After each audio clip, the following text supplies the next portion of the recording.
안녕하십니까, 박사호입니다. 우크라이나 젤렌스키가 허겁지겁 긴급 강요회의를 소집했습니다. 미국의 퇴역 사성 장군과 나토의 고위 장교들 4명이 체포되고 아조프스탈의 부대가 항복을 선언했기 때문입니다. 청천벽력 같은 사태 변화를 그럴듯하게 포장해서 무마해야 하기 때문입니다. 그러나 우크라이나 국방부는 사실상 투항을 인정했습니다. 속일래야 속일 수가 없기 때문입니다. 그동안 아조프 대원들이 82일 동안 어려운 가운데서도 영웅적으로 아주 잘 싸웠다고 말했습니다. 졌지만 잘 싸웠다는 식입니다. 이런 가운데서도 젤렌스키는 EU의 지원을 요구하면서 대러시아 제재를 더욱 강화해달라고 주문했습니다. 이에 앞서 현지 시간으로 5월 16일 아조프스탈의 지휘관 데니스 프로코펜코는 투항을 선언했습니다. 우크라이나 영웅 훈장을 받은 데니스 프로코펜코는 식량과 탄약이 떨어져 더 이상 버틸 수 없다고 말했습니다. 키예프에서 최후까지 저항하라고 했지만 자신으로서는 대책이 없다고 밝혔습니다. 데니스 프로코펜코는 얼마 전 교황을 찾아가 도와달라고 호소했던 여성의 남편입니다. 터키 에르도안, 교황, 시진핑에게까지 호소했지만 아조프를 도와줄 수 있는 이는 없었습니다. 아조프스탈에서 항복한 대원들 가운데 심각한 부상을 입은 53명은 노보 아조프스탈 병원으로 이송됐습니다. 그리고 포로 211명은 도네츠크 공화국 올레프니카 포로 수용소로 옮겨졌습니다. 이 인원들은 잠정 수치입니다. 아조프스탈 출구에 수십 대의 미니버스가 대기 중입니다. 아조프스탈 안의 중상자들은 400명 이상으로 추정되고 있기 때문입니다. 러시아 측은 계속 투항자를 받을 계획입니다. 예상 인원은 2227명인데 이 가운데는 임산부도 있습니다. 임산부들이 왜 지금까지 거기에 있었는지 상식으로는 이해가 안 가는 일입니다. 아조프에서 투항자들이 나오면서 교전은 잠정 중단됐습니다. 이건 휴전도 정전도 아닙니다. 아조프가 굴복해 투항하니 총을 안 쏘는 겁니다. 도네츠크 현지 방송 보도에 따르면 투항자 가운데는 영국, 캐나다 병사도 있습니다. 이 가운데 영국군은 대부분 아프간에 참전 경험이 있는 퇴역 군인입니다. 미국이나 영국이나 우크라이나에 동원한 군인들은 퇴역자들입니다. 일본 ANN 방송은 이와 관련해 아조프스탈 제철소에서 우크라이나군 일부가 피난했다고 보도했습니다. 항복이란 말은 쏙 빼고 제 발로 대피한 것처럼 호도하고 있습니다.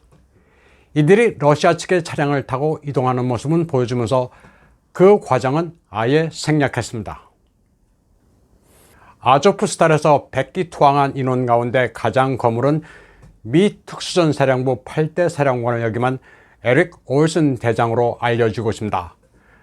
아직 공식 확인은 되지 않고 있지만 구체적인 정황들이 확산되고 있습니다. 그가 맞다면 쉽게 말해 네가 왜 거기서 나와가 된 겁니다. 1952년생으로 미 해군 네비실의 교관에서 시작해 요직을 역임했습니다. 데브그루에도 근무했고 모가디슈 전투에도 참여해 은성 무공 훈장도 받았습니다. 대장까지 순조롭게 승진해 더 이상의 보직이 없어 2011년에 퇴역한 거물 중의 거물입니다. 해군 출신으로 최초로 특수전 사령관을 지낸 에릭 올슨은 데브그루, 네비실의 작전 교범도 만든 인물입니다. 그가 실제로 체포된 게 맞다면 미군은 교범을 다시 만들어야 합니다.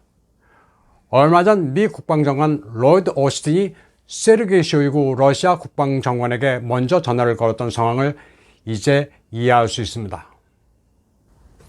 러시아군은 최근 아조프스탈의 벙커 버스터탄과 초대형 박격포로 맹렬한 타격을 가한 뒤 한 방울만 묻으면 살이 타들어가는 공포의 백린탄도 퍼부었습니다. 더 이상 봐주지 않겠다는 러시아의 결심에 아조프 대대는 결국 붕괴됐습니다. 지금 나토 거물 체포설에 대해 러시아 측이 공식 확인은 해주지 않고 있지만 뉴스가 속보로 뜨고 있습니다. 에릭 올슨 대장과 영국의 존 베일리 중령, 그리고 4명의 나토 교관이 투항했다는 소식입니다. 우크라이나군의 사기는 땅에 떨어지고 있습니다. 얼마 전 우크라이나군 100일 여단 병사들은 더 이상 전투를 할 수가 없다고 공개적으로 반기를 들었습니다. 징집대 전장에 나오긴 했지만 보급도 엉망이고 지휘관들도 러시아군의 공세에 손을 놓고 있다고 반발했습니다. 이 부대원 가운데 상당수는 헝가리 머저르족입니다. 이들의 가족들은 키예프에서 젤렌스키 정권에 항의하는 시위를 벌이기도 했습니다. 한편 젤렌스키는 8년 동안 우크라이나 국토방위군 사령관을 지낸 유리 카루시킨을 경질했습니다. 우크라이나 국토방위군은 청년부터 중장년까지 징집병으로 구성된 정규군입니다. 원래 150만 대군으로 출발했는데 오합지졸이어서 실제 전투를 수행할 수 있는 병력은 5만 정도였습니다. 정규군과 향토방위군의 성격이 혼합된 어중간한 군대입니다. 2014년 러시아군이 크림을 병탄했을 때 1만 명이 싸우지도 않고 투항한 전력이 있습니다. 우크라이나는 정규군보다 아조프 대대가 주력이라 국토방위군은 항상 2등 군대 대우를 받아왔습니다. 우크라이나는 7월에 본격적인 반격이 시작된다고 주장하면서 군대를 100만으로 확충하겠다고 말했습니다. 지금 우크라이나 안에 있는 인구는 4,400만에서 크게 줄어 3천만 명 정도입니다. 10만 군대를 양성하려 해도 시간이 걸리는데 100만을 동원하겠다고 큰 소리를 치고 있습니다. 언제 100만 군대를 동원해 훈련을 하고 장비를 갖추겠다는 건지 상식 바뀝니다. 미국이 약속한 400억 달러의 지원도 이루어질지가 미지수입니다. 현재 무기는 불가리아와 루마니아 국경선을 통해 겨우 운송하고 있는데 이마저도 러시아군에 의해 격파되고 있는 게 현실입니다. 그런데 미국도 우크라이나를 신뢰하지 않습니다. 원주에 주고 있는 M777 곡사포의 경우 탄도 계산기를 제거했습니다. 러시아 손에 넘어가면 군사 기밀이 유출되기 때문입니다. 미국이 제공한 자폭 무인기 피닉스 고스트는 완전 엉터리인 것으로 나타났습니다. 저렴하고 치명적인 병기로 홍보했는데 배터리 불량으로 중간에 스스로 추락하는 경우가 잦습니다. 채공 시간이 10분에 불과해 러시아군에 거의 위협이 되지 않는 것으로 드러났습니다. 현재 우크라이나의 전비는 이유가 되고 있습니다. 우크라이나의 손을 빌어 러시아를 붕괴시키기 위해서입니다. 그런데 우크라이나는 블랙홀입니다.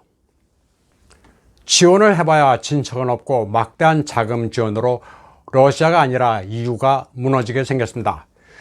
유럽은 러시아로부터 비싼 천연가스 원유를 수입하면서 러시아만 돈 방석에 안고 있습니다. 2022년 러시아의 원유 수출액은 50%나 폭증했습니다. 러시아는 매달 200억 달러씩 벌어들이고 있습니다.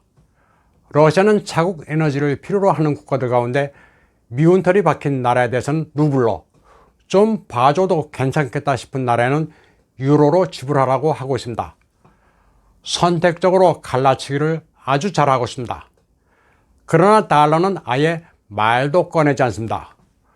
본론으로 들어가서 미국이 우크라이나에 지원해 준다고 해서 국내에서 비판을 받고 있는 금액이 400억 달러인데 이는 러시아가 2달이면 버는 액수입니다. 러시아 정부가 쓸 수 있는 예산도 1, 4분기에 25%나 증가했습니다. 결과적으로 EU는 우크라이나와 러시아 양쪽에 돈을 퍼주고 있는 셈입니다. 이런 와중에 아프간도 러시아 에너지를 수입하겠다는 의사를 밝혔습니다. 스위스는 동결했던 러시아 자산을 풀겠다고 발표했습니다. 스위스 은행은 1934년 스위스 연방법에 따라 고객의 정보를 비밀로 하는 전통이 있습니다. 검은 돈이 예치된다는 비판도 있지만 역설적으로 스위스 은행이 세계적 명성이 있는 게 바로 이런 원칙 덕택입니다. 사실 검은 돈이라고 하면 그 주인이 나쁜 거지 돈 자체는 선악이 없습니다. 스위스는 결국 남의 나라 자산을 여론에 떠밀려 압류는 했지만 아무 득될 게 없다고 판단했습니다. 돈 주인이 나쁘다고 해서 동결하는 것은 강도짓이나 다름없습니다.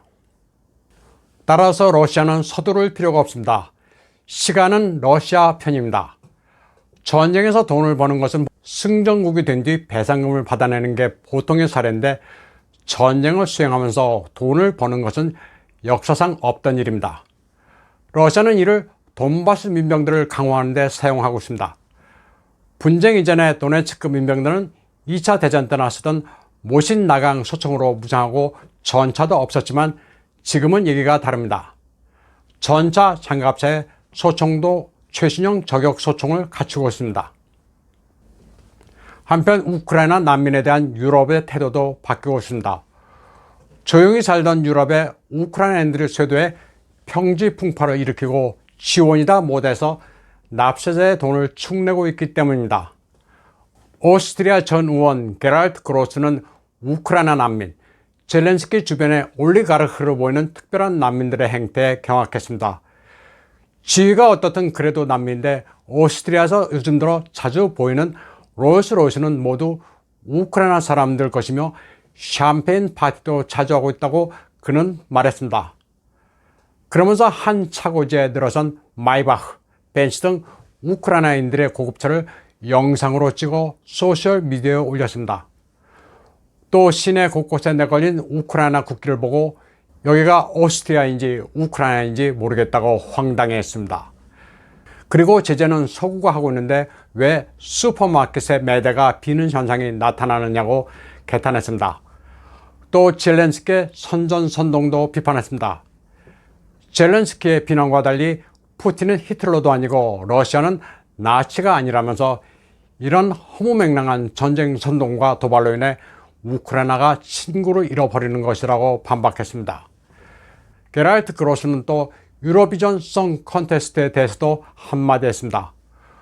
우크라이나 팀이 우승한 유로비전 송 컨테스트는 아마도 우크라이나를 지지하기로 단결한 유로피언 솔리다리티 컨테스트 같았다면서 아무 의미가 없다고 평가절하했습니다. 그는 또 우크라이나에 무기를 빨리 지원하라는 녹색당 당수이며 독일 외교부장인 아날레나 베어복도 비판했습니다. 도펠모랄, 이중적 도덕 기준의 전형이라고 말했습니다. 포르쉐가 100km 가는데 11리터의 연료를 소모하기 때문에 환경을 파괴한다고 비난하더니 100km를 주행하는데 530리터를 소모하는 전차에 대해서는 입을 다물고 있다고 전곡을 찔렀습니다. 남미의 텔레스루 방송은 돈바스 지역에서 사용된 아조프 대대 고문 현장을 방송했습니다. 공장을 비밀 구금 고문센터로 운영해왔다면서 피해자의 증언을 전했습니다. 무려 8년 동안 아조프 대대는 돈바스에서 친러시아계 주민들을 잡아다 모진 고문과 살해를 일삼았다고 이 방송은 보도했습니다. 오늘 방송은 여기까지 하겠습니다. 시청해주신 여러분 감사합니다.